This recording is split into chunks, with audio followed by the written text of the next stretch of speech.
اس میں کوئی دو رائے نہیں کہ دنیا دوسری جنگ عظیم کے بعد پچھلی 2 دہائیوں میں سب سے زیادہ غیر محفوظ ہو چکی ہے، جس کی وجہ امریکہ کا عراق و شام پر حملہ اور اب ایرانی جنرل قاسم سلیمانی کا قتل ہے، جس کے رد عمل میں ایرانی قیادت نے واضح الفاظ میں یہ اعلان کیا تھا کہ وہ امریکہ سے اس کا بدلہ ضرور لے گا، جس کے جواب میں صدر ٹرمپ نے بھی دھمکی دی تھی کہ اگر ایران کی طرف سے ایسا کوئی بھی اقدام اٹھایا گیا تو اسے نہ صرف اس کا سخت جواب دیا جائے گا بلکہ وہ ایران کے خلاف اپنے وہ ہتھیار بھی استعمال کرے گا جو کہ اس سے قبل اب تک کسی جنگ میں بھی کام نہیں لائے گئے۔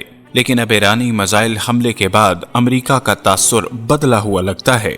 گزشتہ 2 دہائیوں سے یہ ساری قتل و غارت کیوں اور کس وجہ سے ہو رہی ہے؟ اگر اس ساری صورتحال کا تجزیہ ہم احادیث نبوی کی روشنی میں کریں تو ساری صورتحال ہمارے سامنے واضح ہو جاتی ہے۔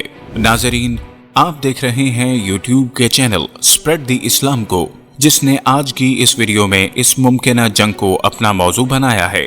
لیکن ویڈیو میں آگے بڑھنے سے قبل ہمارے اس قافلہ تحقیق میں شامل ہونے والے نئے ہم سفروں سے گزارش ہے کہ وہ پہلے چینل کو سبسکرائب کر کے ساتھ موجود نہ بجنے والی گھنٹی کی علامت کو بھی دبا دیں۔ حضرت ابو ہریرہ رضی اللہ تعالیٰ عنہ سے روایت ہے، آپ صلی اللہ علیہ وسلم نے فرمایا، ان قریب دریائے فرات سے سونے کا خزانہ نکلے گا، جو بھی اس وقت موجود ہو اس میں سے کچھ نہ لے۔ نبی کریم صلی اللہ علیہ وسلم نے مال کو اس امت کے لیے فتنہ قرار دیا ہے۔ ہر امت کے لیے کوئی چیز فتنہ رہی ہے، اور بے شک میری امت کے لیے فتنہ مال ہے، اور فتنے سے دور رہنا ہی فتنے سے بچنے کا سبب ہوتا ہے۔ اس لیے آپ صلی اللہ علیہ وسلم نے اس مال سے دور رہنے کا حکم فرمایا۔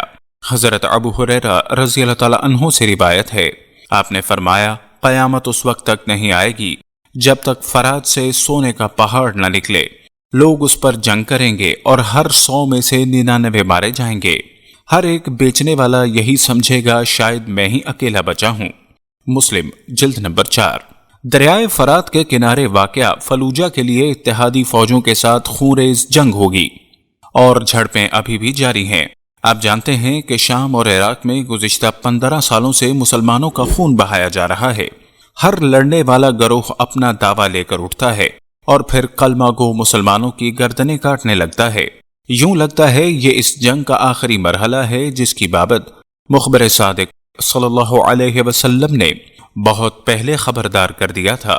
معزز خواتین و حضرات، یہ مقدس حدیث جس کا حوالہ ہم اوپر دے چکے ہیں کہ تناظر میں اس جنگ کو دیکھنے سے قبل اس بات کی وضاحت ضروری ہے کہ آپ صلی اللہ علیہ وسلم نے اس نوع کی جو احادیث بیان فرمائی ہیں، اکثر محققین الفتن کی ساری احادیث کو تشبیہی قرار دیتے ہیں۔ ان کو حرف بحرف نہیں دیکھا جا سکتا بلکہ ان کو علامات کی شکل میں بیان کیا گیا ہے۔ سو ہم جانتے ہیں کہ اس وقت فرات کے کنارے سے دریافت ہونے والی سب سے قیمتی چیز تیل کی دولت ہے، جس پر ساری دنیا اور خاص طور پر امریکہ اور اسرائیل کی نظر ہے۔ سو اگر یہ کہا جائے کہ یہ جنگ دیگر سیاسی مقاصد کے علاوہ تیل کی اس دولت کو حاصل کرنے کے لیے بھی سجائی جا رہی ہے، جس کو سونے کے پہاڑ سے تشبیہ دی گئی ہے، تو بے جانا ہوگا۔ صاحبان علم یہ بات جانتے ہیں کہ تیل نکلنے سے پہلے سونے اور چاندی کے سکے استعمال ہوا کرتے تھے، لیکن دوسرے جنگ عظیم کے بعد دجالی قوتوں نے مسلمانوں کو اس چیز پر پابند کر دیا کہ جتنی تیل کی تجارت ہوگی وہ صرف ڈالر میں ہوگی، اور اس کے مقابلے میں سونے کو ڈالر کا متبادل کے طور پر سٹور رکھا جائے گا۔ اب ظاہر ہے اگر سونے اور تیل کے بیچ میں سے ڈالر کو نکال دیا جائے تو پیٹرول سونے کے بدلے میں فروخت ہوگا۔ معمر قذافی نے بھی یہی کرنے کی کوشش کی کہ ڈالر کو ختم کر کے پیٹرول کو سونے میں بیچا جائے، لیکن اس سے ان دجال ابلیس زادوں کو اپنی اجارہ داری ختم ہوتی ہوئی نظر آئی تو لیبیا پر حملہ کر کے قذافی کا بھی خاتمہ کر دیا۔ گویا حضور صلی اللہ علیہ وسلم کی حدیث پوری تجسیم کے ساتھ صادقہ رہی ہے، جبکہ بعض محققین کے مطابق سونے کے پہاڑ سے مراد حقیقی سونے کا پہاڑ ہے، جو کسی بھی وقت نمودار ہو سکتا ہے اور اس حدیث کے مجازی معنی نہیں لیتے۔ تاریخ میں ایسے بہت سے واقعات ملتے ہیں جن کو اس وقت کوئی خاص اہمیت نہیں دی گئی۔ جب وہ رونما ہو رہے تھے البتہ بعد میں چل کر ان کے دور رس اثرات کے بارے میں لوگوں کو علم ہوا۔ اس دور میں بھی ہمارے سامنے دل دہلا دینے والے اور ذہنوں کو جھنجھوڑ دینے والے حادثات رونما ہو رہے ہیں۔ زمانہ قیامت کی چال چل رہا ہے۔ واقعات چیخ چیخ کر غور و فکر کی دعوت دے رہے ہیں، لیکن غفلت کے شہروں میں بھٹکنے والی نامعلوم کب تک بھٹکتے رہیں گے۔ نبی صلی اللہ علیہ وسلم کی بیان کردہ احادیث پر عمل کرنا تو دور کی بات، آج اکثر مسلمان غور کرنے کی بھی تکلیف گوارا نہیں کر رہے۔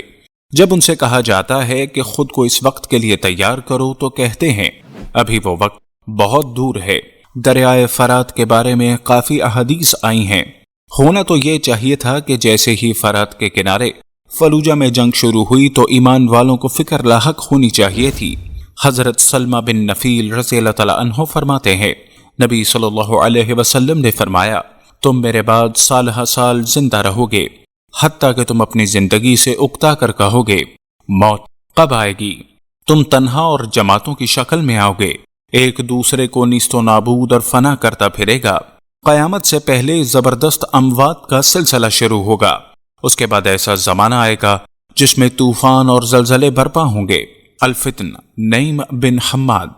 اس حدیث کے مطابق بھی ہم دیکھ سکتے ہیں کہ بہت سے لوگ تو زندگی سے تنگ آ کر خودکشی کر رہے ہیں اور دوسری جانب مسلمان ایک دوسرے کا قتل عام کرنے میں لگے ہوئے ہیں۔ ارتاد بن منظر سے روایت ہے کہ مجھے یہ حدیث پہنچی کہ نبی صلی اللہ علیہ وسلم نے چوتھے فتنے کے بارے میں رسول صلی اللہ علیہ وسلم نے فرمایا، لوگ اس فتنے میں کفر کی طرف چلے جائیں گے، اس وقت مومن وہی رہے گا جو اپنے گھر میں بیٹھا رہے، اور کافر وہ ہوگا جو تلوار سونت کر اپنے بھائی اور اپنے پڑوسی کا خون بہائے گا۔ الفتن نعیم بن حماد 366۔ ناظرین محترم، اس میں کوئی شک نہیں کہ بغدادی اور قاسم سلیمانی اپنے آپ کو مسلمان کہلانے والے دونوں کو اس جنگ میں لاکھوں بے گناہ مسلمانوں کا قتل بھی ہوا۔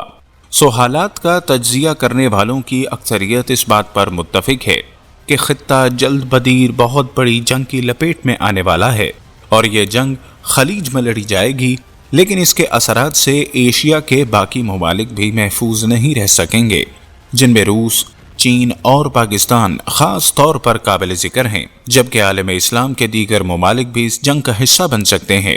ناظرین گرامی، دنیا کے بہترین دماغوں کی یہ رائے ہے کہ اسرائیل اور امریکہ نہ صرف اس علاقے میں موجود تیل کی دولت پر قابض ہونے کے خواہاں ہیں، بلکہ وہ اسرائیل کو اس علاقے کا تھانے دار بنا کر ابھرتی ہوئی عالمی طاقت چین اور اپنے پرانے حریف روس کو بھی نکیل ڈالنے کی کوشش میں ہے، جبکہ یہ بات ہر شک و شبے سے بالاتر ہے کہ چین اور رشیا بھی ان کے ارادوں سے پوری طرح آگاہ ہیں۔ سو اس صورت میں یہ ممکن ہی نہیں کہ یہ متعلقہ قوتیں اس خونی کھیل میں غیر جانبدار رہ سکیں۔